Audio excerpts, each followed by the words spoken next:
Welcome to today on Backyard Garage.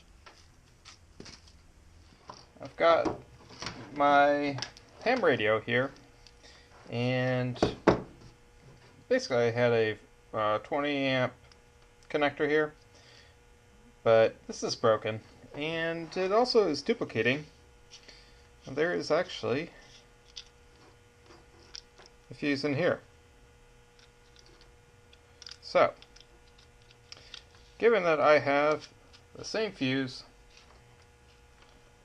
at a couple different connections here, and I'm not going to use it other than on this system, I'm just going to go ahead and cut the wires, and I'm going to reaffix the connection here. This was the original cable that came with the radio. I'm just going to splice that. And I have a wired connection, hardwired antenna array on both of my vehicles, so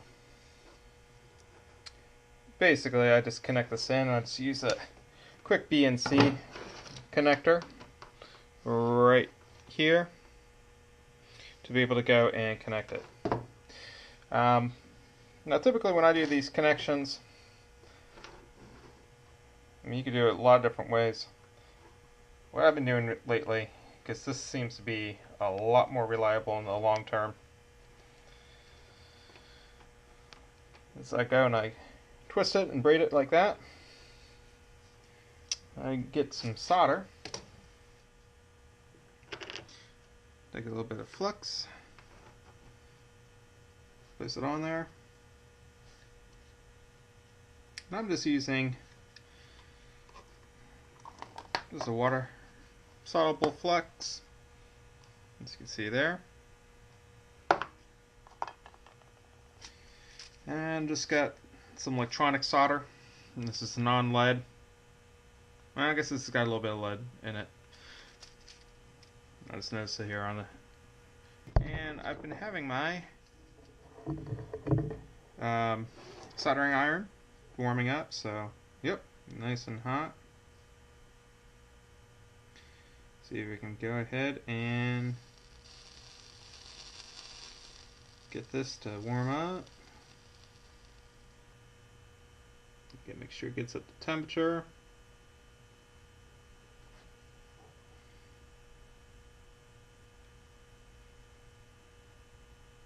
Now the key to this soldering is you want to heat the element, not just the solder. So if you basically, I have the heating iron on the opposite side of the material I'm trying to solder together. This way the solder is going to go in between and all those connections, and it's going to make a good solid. It's getting up to temp.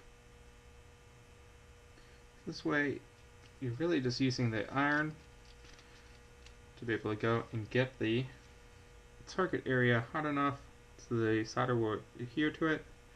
And this makes a very permanent connection, and that's why I like doing it this way. Okay, so give that a moment to cool, but you can see maybe those connections are on pretty good, nice and solid. Okay, now that they are at a temperature, I can be able to move them and work with them with my hands. Basically, I'm going to go and take the connections here, and I'm going to provide a little bit of shielding so that they don't rub and touch each other. Just a little bit of electrical tape. So there we go. So I got my AC to DC converter. Plug that in. Plug that into my power port here. And you can see it's working.